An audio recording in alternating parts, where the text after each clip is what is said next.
Hello, and thank you for joining us tonight, whether on Facebook, YouTube, or on our website. I'm Nathan Winkelstein, Associate Producer at Red Bull Theater and host of tonight's remarkable Podversation. For those of you joining us for the first time, these are informal conversations designed to provide insight into how great classical performers approach character and text in Shakespeare's plays. Part of that informal discussion is you.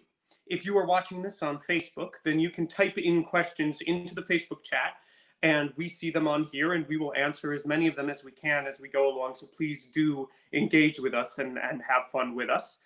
This evening's Podversation will be focusing on Shakespeare's melancholic enigma Jaques from As You Like It, with a special emphasis on All the World's a Stage and maybe a second piece.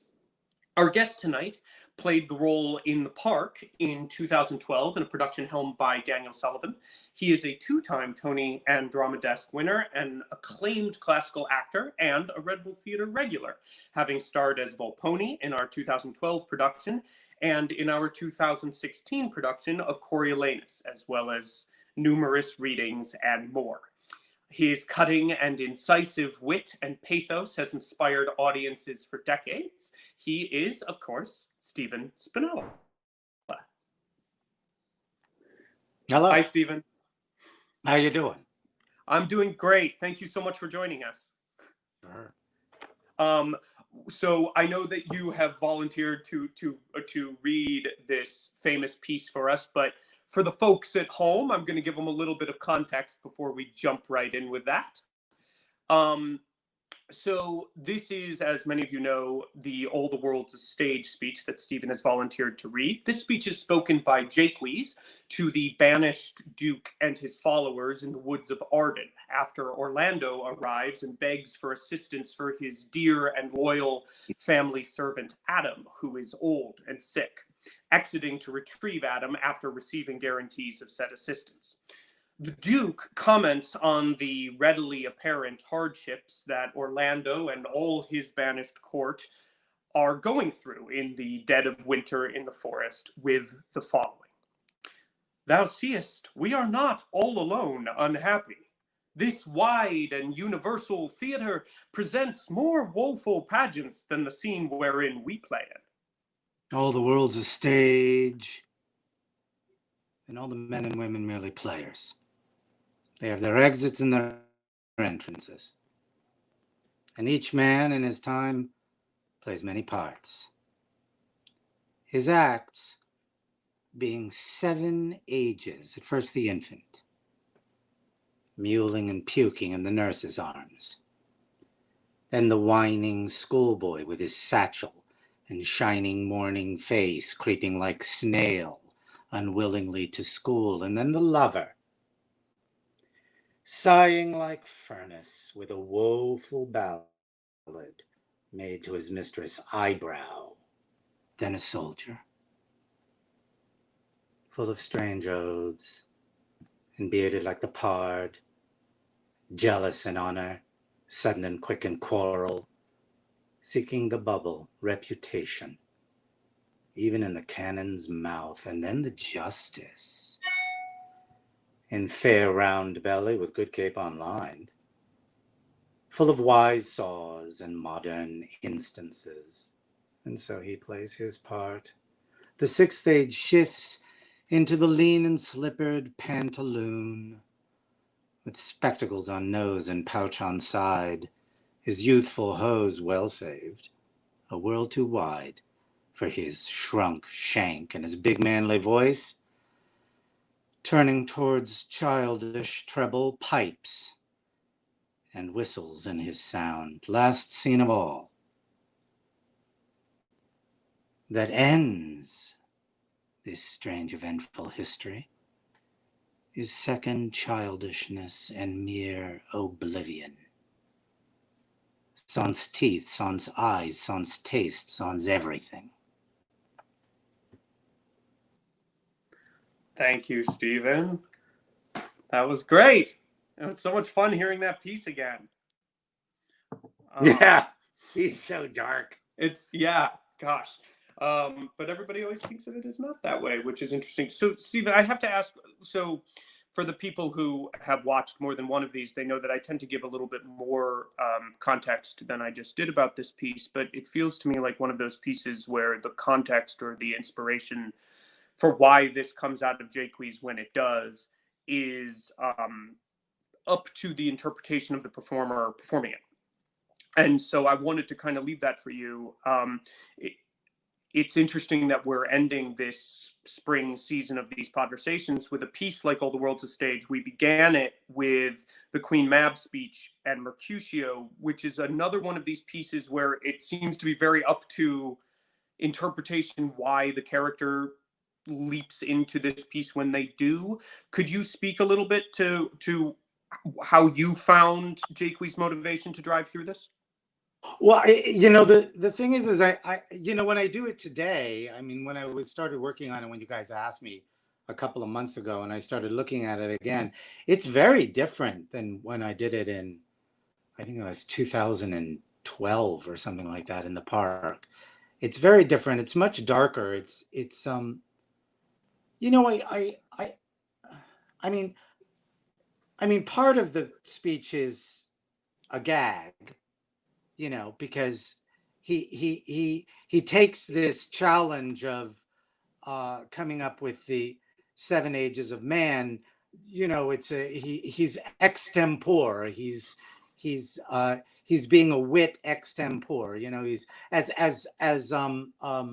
Touchstone does at the end of the play, and so he's doing it off the top of his head. But I think it's also a lot of really personal stuff for him. And I think it's also in some ways about that group of men that he's with. I think he spends the most time on the soldier, and I think he's surrounded by soldiers. I think he's, I think that group of men and they're all lords and all that kind of stuff. They're all, I think a lot of them are soldiers. And I think that he has a particular. Oh, Stephen, we've lost you for just a second. Sees himself just. I think he sees himself in some degree in the 6th age, the lean and slippered pantaloon. I think he sees himself getting old and becoming feeble, and mostly it's all really dark and critical, and he doesn't give anybody a break. And then he ends it, it's kind of, there is nothing left at the end. I mean, it's just, it's Shakespeare kind of at his, the darkest version of the world. It's, we die and turn into dust, and that's it. It's all over. Yeah, it's almost nihilistic. No, I wouldn't say nihilism. I would say, kind of more modern existentialist, sort of like, there is no God, there is no meaning to life. It is only what we bring to it. I mean, in Shakespeare's day, it would have been Epicurean. There was no life after death. I mean, he doesn't posit that there is a life after this life. The thing ends with, second childishness and mere oblivion. He doesn't talk about what happens after you die. I don't know that he believes that there is anything after you die, which would be Epicurean at the time. And so it's it's coming out much darker than when I did it for Daniel Sullivan. Well, can I ask? I'm going to give the audience a little bit of a peek behind the curtain here. Okay. Just in terms of just in terms of the tech. In that, I'm sure they've noted that there's a little bit of tech trouble. So normally, what I would actually do right now is we have a guest who wrote in a question, Wendy Smith, who I would normally add to the program right now, but the program seems to be having a little bit of trouble when people are added and exited. So with great apologies to Wendy, I'm actually just going to read her question for you. Okay. I would be curious. Thank you for sending this in, Wendy, and thank you for watching on with us. And I'm sure you understand.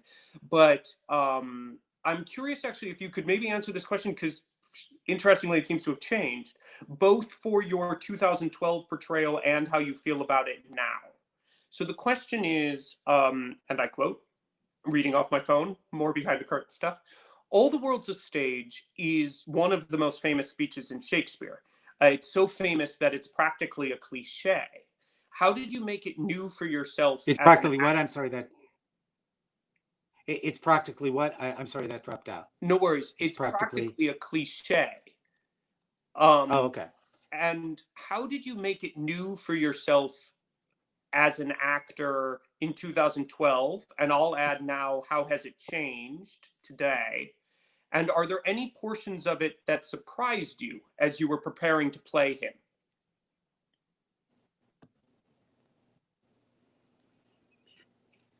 Well, when we were working on it for the play, Dan just kept saying, just say the first two lines really fast. Just get through that.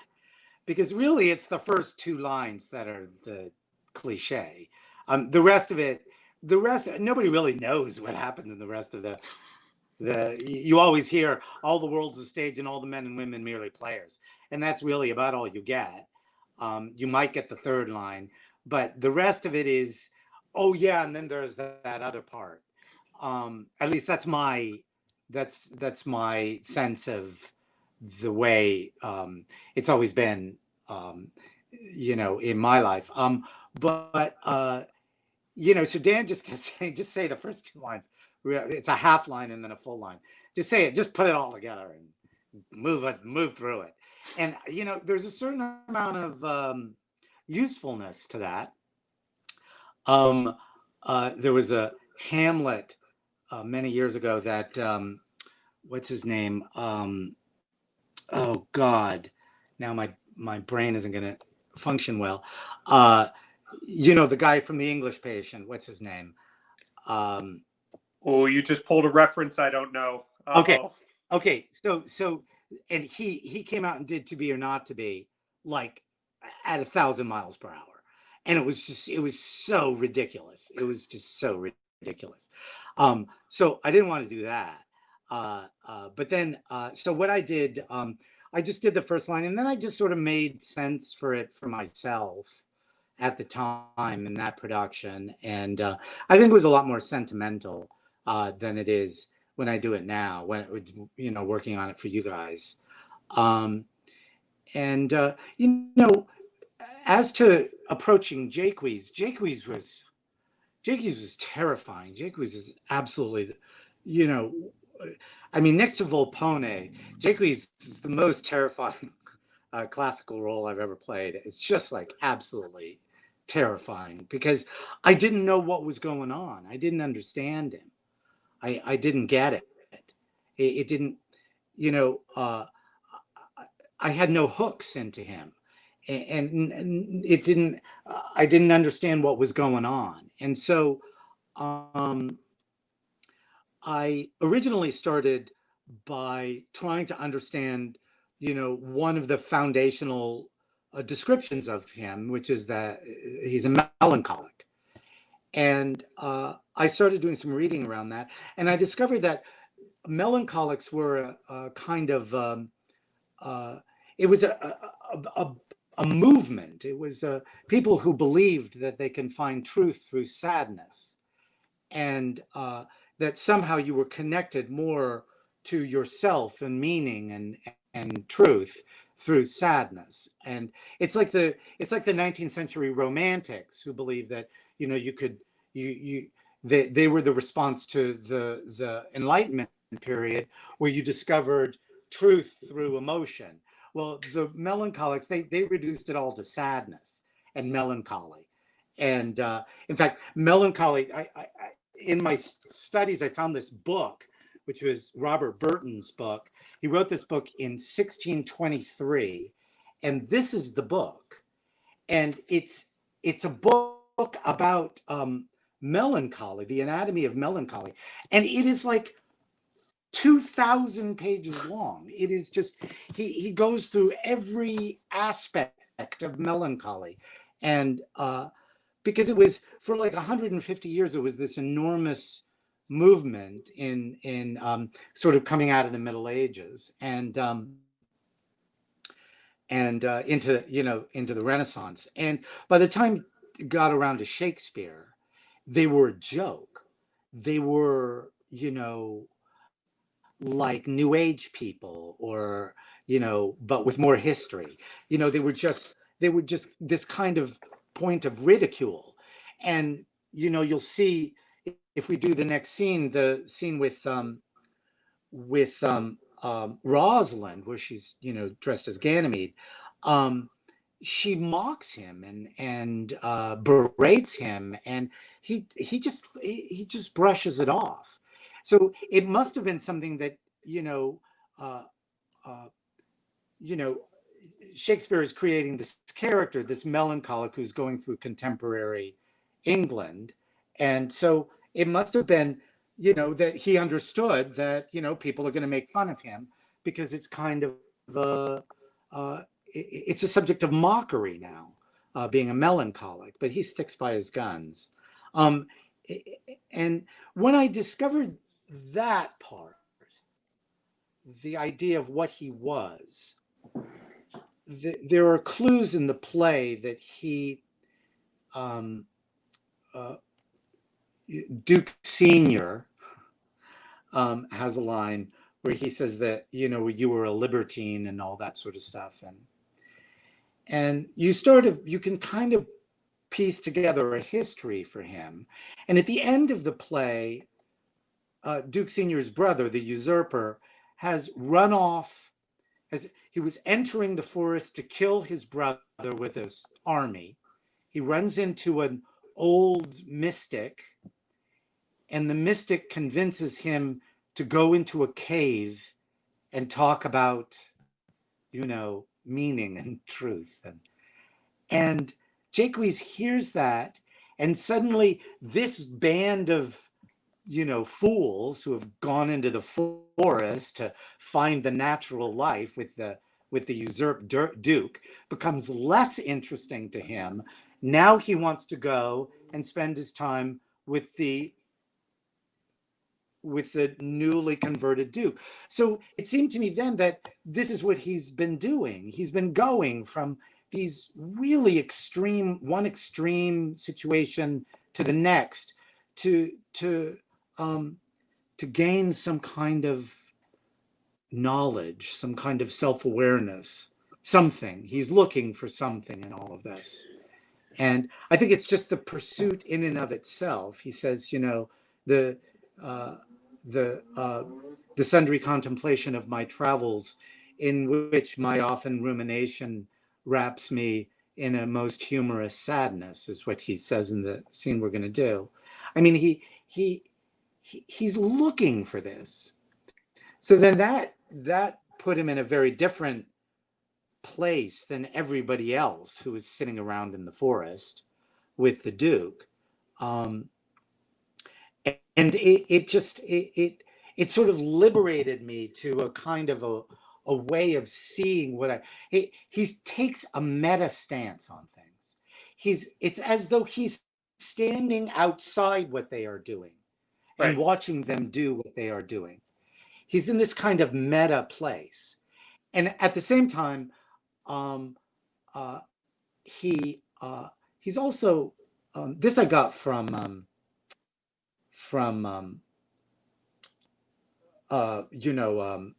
the guy who wrote the Shakespeare canon, what's his name? Bloom. Harold Bloom, who loathes Jacques. I was so shocked by how much he hated him. But he's just, and the weird thing is that this version that I did for you today was probably precisely why he loathes Jacques. He says he's just, filled with bile and darkness and acid tones and just like, just a really, really dark, unhumored guy. But at the same time, he self-satirizes. Jacques is constantly sending himself up. He knows the way the world sees him. So in the very first scene, you see him when he's with Amiens, And Amy Ann sings that song. And in our production, Steve Martin wrote the music. It was all, bluegrass.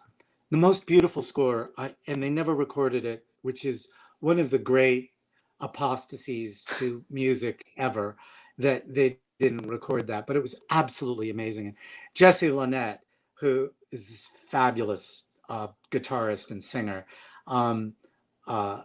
sang that song. And it was just, there was a guy playing the spoons, and it was lively and fun and just incredible, just an enormous amount of fun. And the first thing that Jacques says is more. And he's just like, give me more. I want more. And he's sending himself up. He knows this is what they expect him to do. And in a weird way, as a joke on them, he gives them what they expect. Well, he does it repeatedly in the play. Could you clarify that? I got a little confused there. If he was a melancholic, wouldn't he not like joyful music? The whole point is that he's yeah, you begin to get, circles inside circles. He's pretending to the melancholy of it as a way to feed them in their notion of who he is. He's satirizing himself. And is he able to be, maybe he is, you obviously have read much more about the melancholic than I know. Is he able to be a satirist of himself while being truly, wholly a full melancholic? Like, is it within the melancholic spectrum to be able to step out and look at oneself and make fun of oneself? Oh my God. And that's why he has that scene. Let's do that scene. Oh, okay. Let's do that scene. I'm not, because it's about his, it's 4-1. Yes. I have it here. 4-1. I'm going to read it off my phone so as not to mess with our delicate technical situation. All right. So yes, I'll play your well, Rosalind is very convincing. You can play Ganymede. It was originally played by a boy anyway, maybe not a boy in a beard. Exactly. But ready? I pretty youth, let me be better acquainted with thee. They say you are a melancholy fellow. I am so. I do love it better than laughing. Those that are in extremity of either are abominable fellows, and betray themselves to every modern censure worse than drunkards. Why? 'Tis good to be sad and say nothing. Why then 'tis good to be a post. I have neither the scholar's melancholy, which is emulation, nor the musician's, which is fantastical, nor the courtier's, which is proud, nor the soldier's, which is ambitious, nor the lawyer's, which is politic, nor the lady's, which is nice, nor the lover's, which is all of these. But it is a melancholy of mine own, compounded of many simples, extracted from many objects, and indeed the sundry contemplation of my travels, in which my often rumination wraps me in a most humorous sadness. A traveler. By my faith, you have great reason to be sad. I fear you have sold your own lands to see other men's. Then to have seen much and to have nothing is to have rich eyes and poor hands. Yes, I have gained my experience. And then Orlando. Yeah, and it goes on. He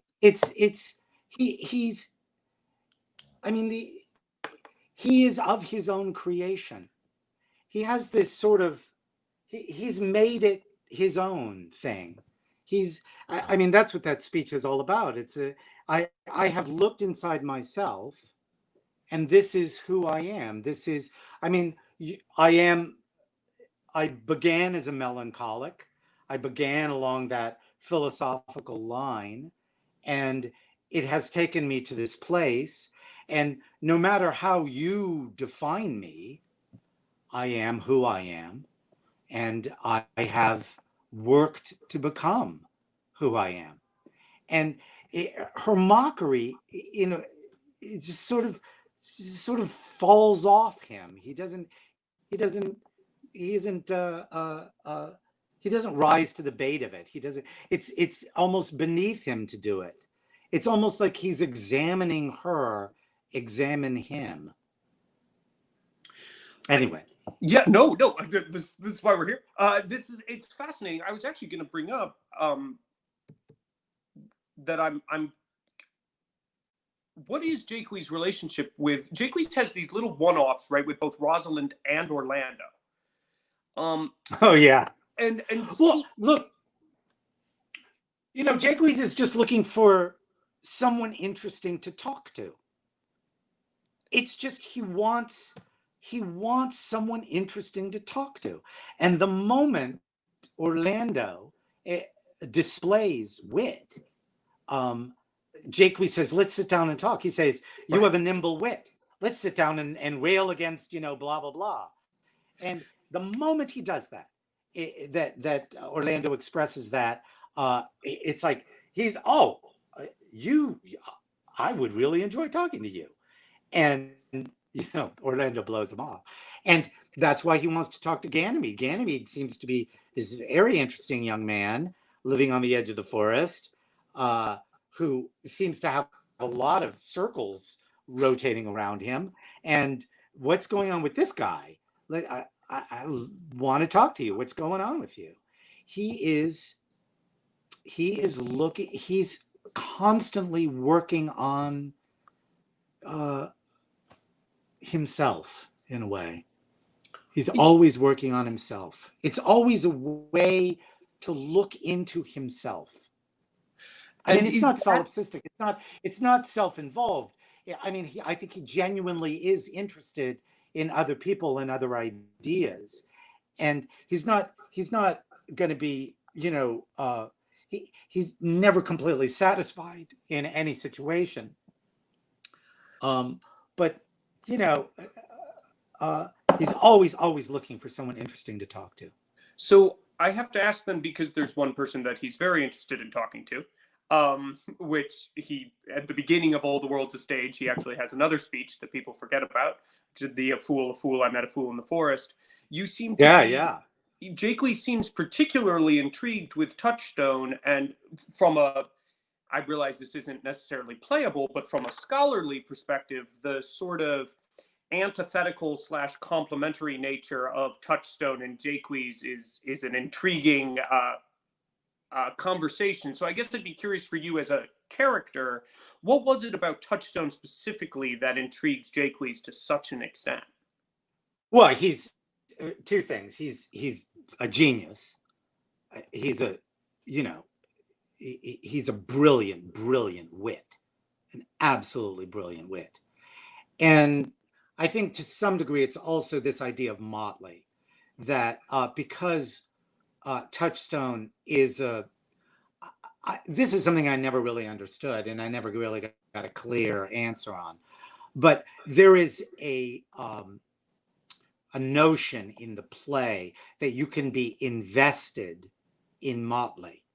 That motley is physically, technically, it's the clothes that the fools would wear that would give them license to say whatever they wanted to say. And I met a fool in the forest leads into him begging the Duke to invest him with motley, to allow him to say whatever he wants to say. And the Duke, being no fool, understands that could have really horrible consequences. And they never get around to it because Orlando comes in with the knife and puts it to his throat, and and then begs for food, and then that's when we get into All the World's Stage.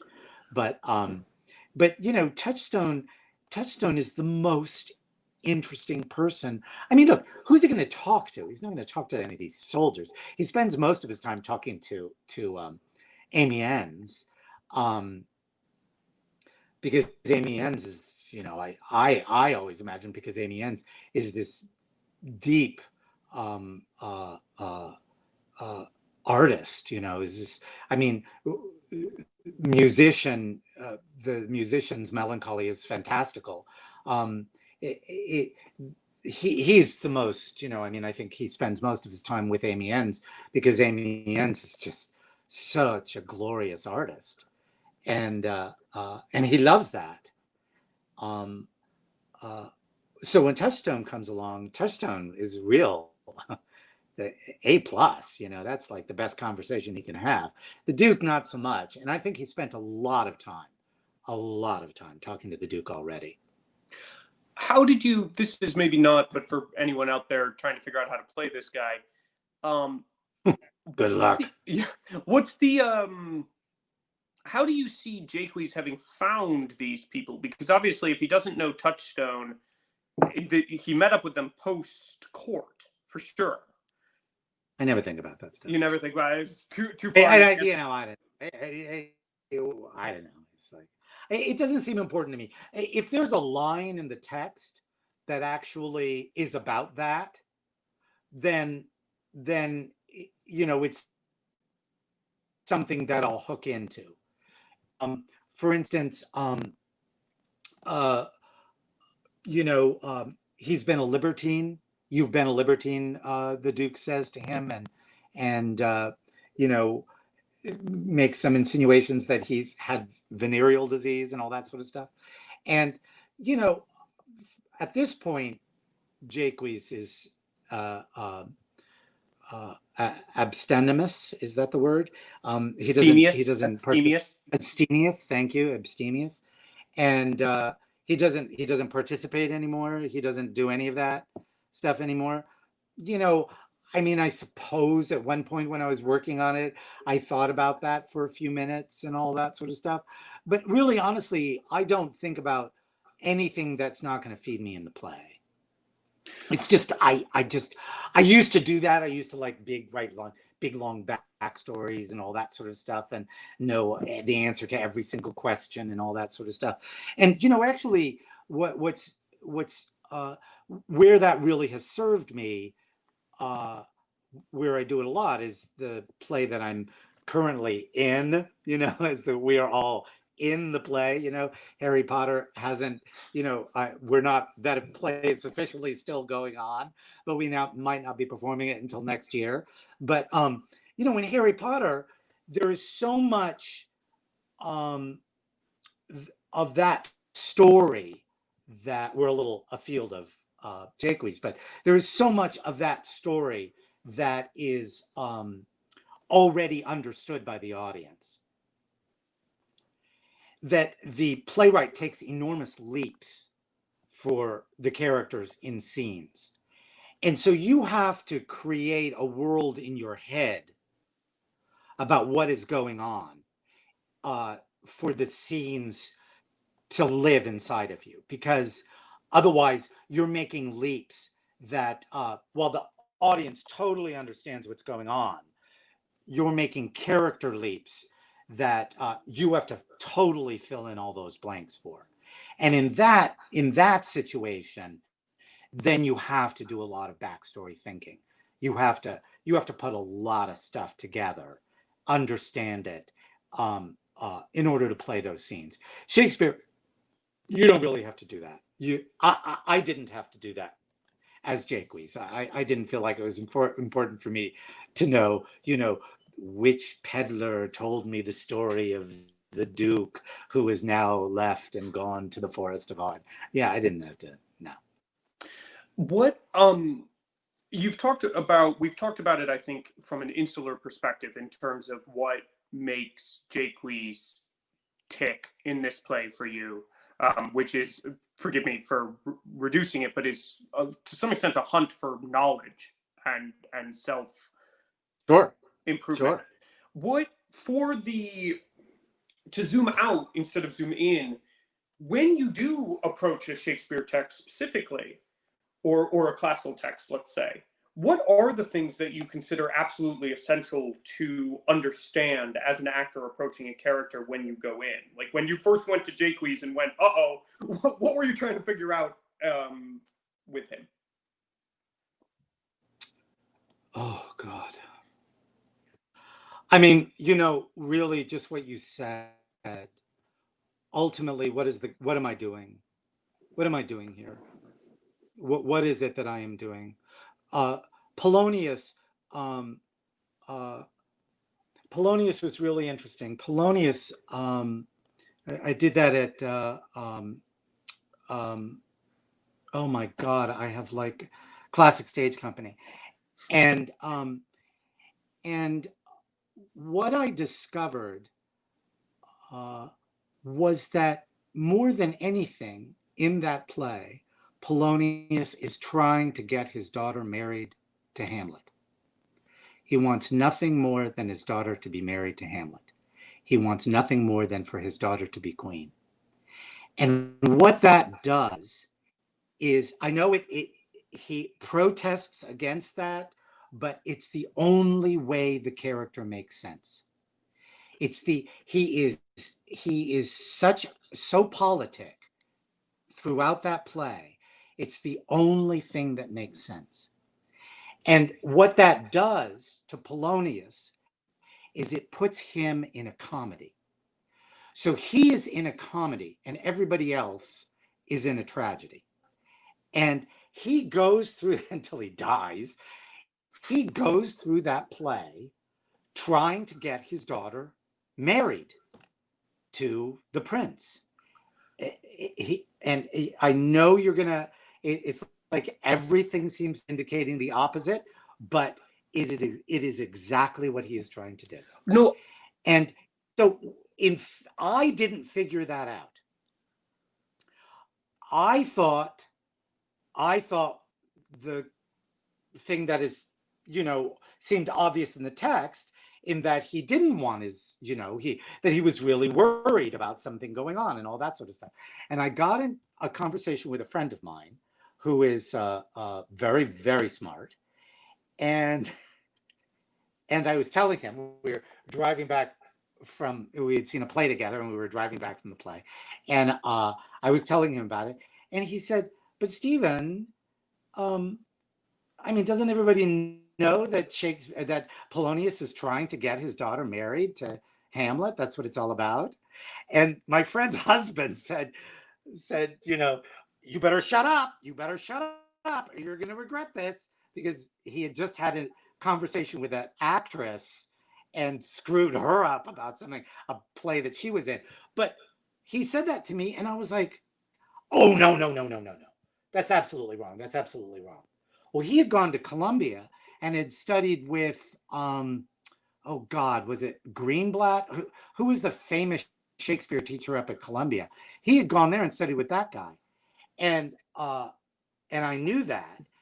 And so it was weighing on me. And then I swear to God, every day that I worked on it after that, it was the only thing that made sense. The more I worked on it, it was the only thing that made sense. And they're really slippery, tricky characters. And you have to be really careful about what you impose on it. Yeah, so I think that you beat me to it there with that last sentence. So I'll tell you, I have directed and performed in Hamlet, and have not thought of Polonius that way. That said, you may very well be right, because and what I'm realizing is that my initial reaction was basically nah. But then, and seeing a number of the listeners' heads explode. But then, but I do have to say that what you just said is essential, which is not taking for granted these characters as just these tropes, but actually looking at the motivations that must exist and the slipperiness that must be there, and so on and so forth. And so I will give you the benefit and go back and read that thing with that in mind, because you have half convinced me. And I do think that the point overall, I'm just thinking about the sect of our audience that are actors, the point overall of not taking some of this stuff as read just because there's been 400 years before and we're scared of doing our own work because it's such a big character, is not taking it as read that Polonius doesn't want Hamlet married to his daughter and all that stuff, but actually looking at the text and finding what makes logical sense is an extremely important and I think quite difficult thing to do with Shakespeare because these characters and their history are intimidating. So I appreciate that sidebar. I'm not going to fully agree with you because otherwise I'm going to get yelled at, and we should just do a different podversation on it. But I agree with you that it's an interesting idea. It works. Yeah, it works. And so, I mean, it doesn't make him very sympathetic to his daughter. I mean, because it's complicated. You know, all of those guys are really. Yeah. That was the thing about playing Jaques, is that I felt like I had met somebody, that I had really met somebody, and that he was as alive and complicated and vivid to me as, you know, as someone that I was in one of the other actors I was doing the play with. He was so he was bottomless. You couldn't figure out what the wellspring of things were, because the wellspring began at his being, and there was no this is the foundational thing about him, because it always there seemed to be worlds beneath that. And it was one of the first times I had ever had that with a classical character. I mean, where I really felt like I met somebody, and it was, and for it to be that guy, you know, I mean, that guy who is so strange in that absolutely extraordinary masterpiece. I mean, that play that is, it's one of the most glorious plays in existence. It's just so full of life and love and joy and darkness and pain, and it's just it's got so much in it. And Dan's production was such a pleasure. It was just every night going out, it was such a pleasure to be a part of. And it's just, and it was like 3 hours and 15 minutes long. It was just endless, and it didn't matter. You just wanted more, as Jake would say, just more, give me more of it. It was just so endlessly satisfying. Well, so thank you for that. And after the zoom out we just did, sort of talking in the max, I want to zoom in on two certain specific things, just because I'm a little bit unclear about it in how you approach the character. One, which is a little bit off topic, is this deer monologue where we get Jaques, the character, introduced to us. What's going on with Jaques and the deer? How does that fit into Jaques' worldview? Oh, yeah, no, I think that he is. Well, the deer is that's part of a bookend. There are two pieces to the deer. The first piece is their description of seeing him talk about this deer that has been killed or dying. I can't remember exactly. Oh boy. But the deer is dying. I think that's and right. He sits there, and then he what? I think that's right. Do you know the I answer? was trying to remember. Yeah, and you know, he talks to the deer. He actually is having a conversation with the deer and with the metaphysical universe, and he talks to the deer, and then he talks about the other deer that are running along away, and look at your fellow man. They don't care about you. It's the same way with our species, you know, essentially, you know, he philosophizes about that. He talks about that. The bookend of that is when the soldiers kill a deer in the woods, and he finds them, and he says, "Who is the man who killed the deer?" And then he satirizes the situation by saying, "You're the king. You've killed this deer. That makes you the most powerful person here. You should be, you know, lauded and made into a hero." And he's they have to be seen kind of together. Both of them are about more than the deer. It's about you know, our place in among each other in the world, and how cavalierly we are able to disregard the suffering of others, and or how cavalierly we are able to aggrandize ourselves to the point where we can kill another being. And so they kind of bookend each other in the play. And how, first of all, talk about the second scene is usually cut. The scene where they've killed the deer is usually cut, and Dan wanted to do it, so he made me drunk. He said, "You're drunk." I was like, okay, and which was kind of great. And then there's a song they sing, and Steve Martin wrote one of the most beautiful songs. I swear to you, the score of that, I don't know if you saw that production, the score of that production was one of the greatest scores that has ever been on a New York stage. It was masterful. It was a thing of incredible beauty, and joy. Oh, you're making me miss it. I was lucky enough to see a version. I'm sure it's recorded. I'm sure you could see it. Yeah, I should go to. Well, whenever we can go anywhere, we go and see the recording. I was going to say that your comment about the cavalier nature of men to men proves once again that Shakespeare is a contemporary writer, I'd say, in today's world. Well, I mean, that was a concern then too. Yeah. Yeah. And then my final question, and maybe all the time we have, but it brings us back, is, and maybe you think you've answered this, but it's still a little unclear to me. What is it that truly triggers Jacques to give the 7 Ages of Man speech? You've mentioned a few things that to me might be it, including his desire to be a fool in motley, and this could almost be what a fool would give.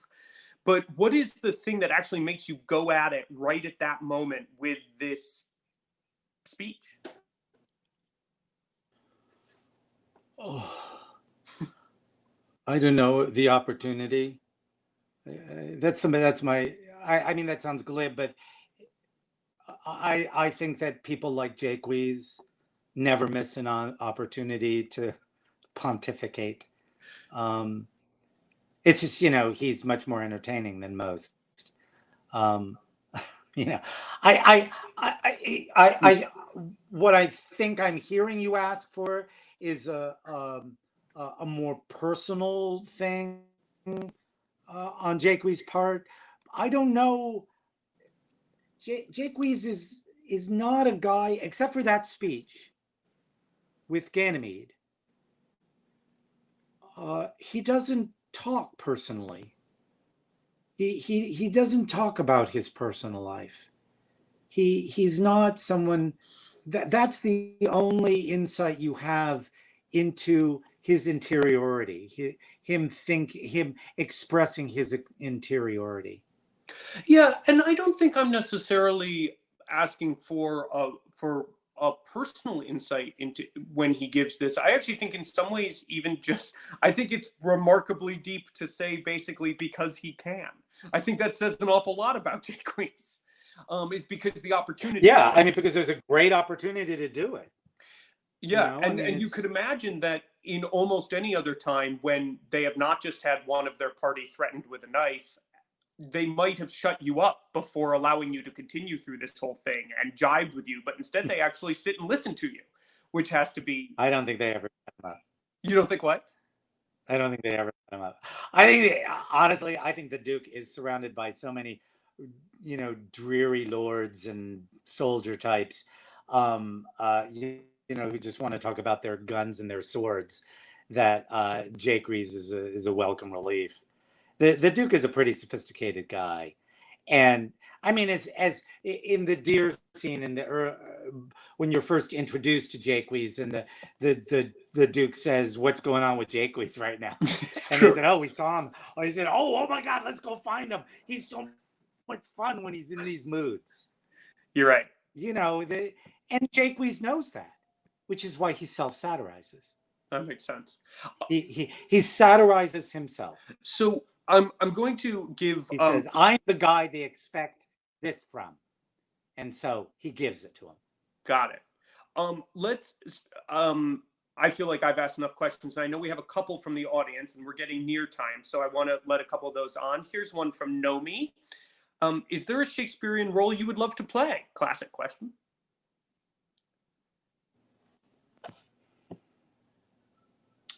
I don't know. I like smaller parts. I don't like big parts. They're all so much work, and I'm old and lazy. You know who I'd really love to play? I'd love to play.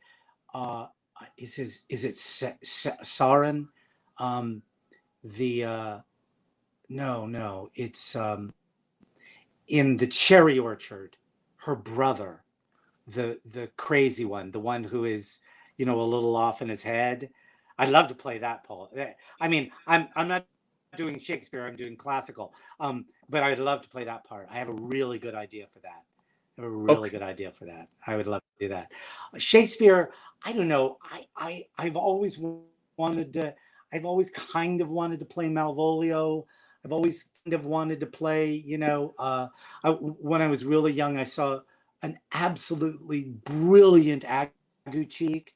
He stole the entire show, and so ever since then, I wanted to play it, but mostly because I was going to then steal everything that guy did. But I don't know. I'm not very. I don't think along those lines. I wait for someone to come to me and say, "How'd you like to play this?" And I go, "Oh, okay, sure." Yeah. Well, it's not very creative of me, but the one that pops to mind for me is The Fool in Lear. Sure, I'd love to play that. Yeah. Except I hate that play. I don't like that play. I don't like that play. I think that's a horrible play. I think it's horrible. I think everybody in that play is disgusting. Well, I think it's a group of people. I think that Sam Gold's production was the most brilliant production of that play I've ever seen. It was absolutely brilliant. It showed all of those people for what they really are.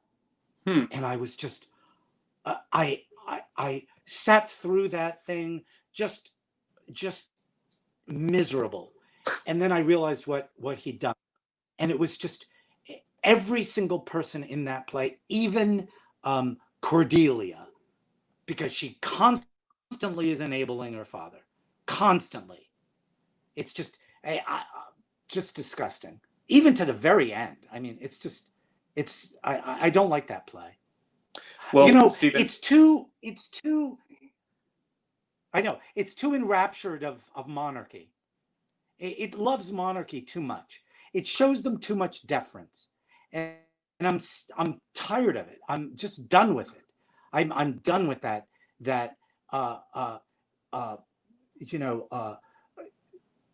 paying homage to, I mean, you know, Shakespeare's, you know, unquestionably the greatest dramatist ever, maybe the greatest writer ever, but I loathe the deference that play shows monarchy. It's disgusting.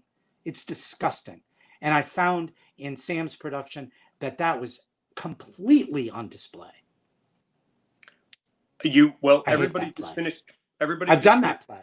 I played Edgar. Oh, Yeah, I played Edgar. And even doing that play, I thought, these people are horrible. These people are horrible. And I know, redemption and, forgiveness and blah, blah, blah. I'd much rather do Cymbeline. I think Cymbeline is a much more complicated, dark, and difficult play. And it has a real woman in the lead. And I don't like King Lear. Okay. There, I said it. No, it's great. Everyone had just finished putting their heads back together after you talked about Polonius, and then you blew them up again. Jessica, I think we have another question. Is that right? So Joey asks, what has your experience been like jumping from an 8-show-a-week schedule into this new world? Do you greatly miss theater, or do you hope theater might come out stronger the other end? I could weep right now. I could literally weep in front of you. I am in such physical pain. Not being able to do a play. I experience it as physical pain. That's my answer. It's the death of everything, honestly. If we cannot be together, it's the death of everything. It's what is the point of the species if we cannot be together? Physical pain. Well, thank you. But I have a very nice home, and a wonderful husband, and a fantastic dog, and lots of wonderful friends that I Zoom with, and that sort of stuff. But the theater is,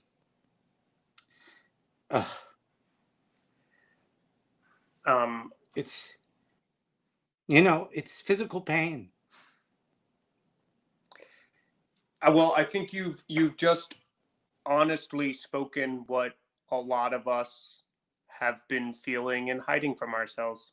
So thank you for that, because I know that I feel similarly. And I do think that while this is but a shadow of a shadow, the opportunity to at least talk about it and at least know that there's other people who are missing it, who are able to engage with us here in these little things, has been one of the kind of small, quiet joys for me that has allowed me to get through this. So I do thank you. As Jacques might instruct us, it's an opportunity for for introspection. It's an opportunity to look inside of ourselves and find out what is most important and what we most want to fight for.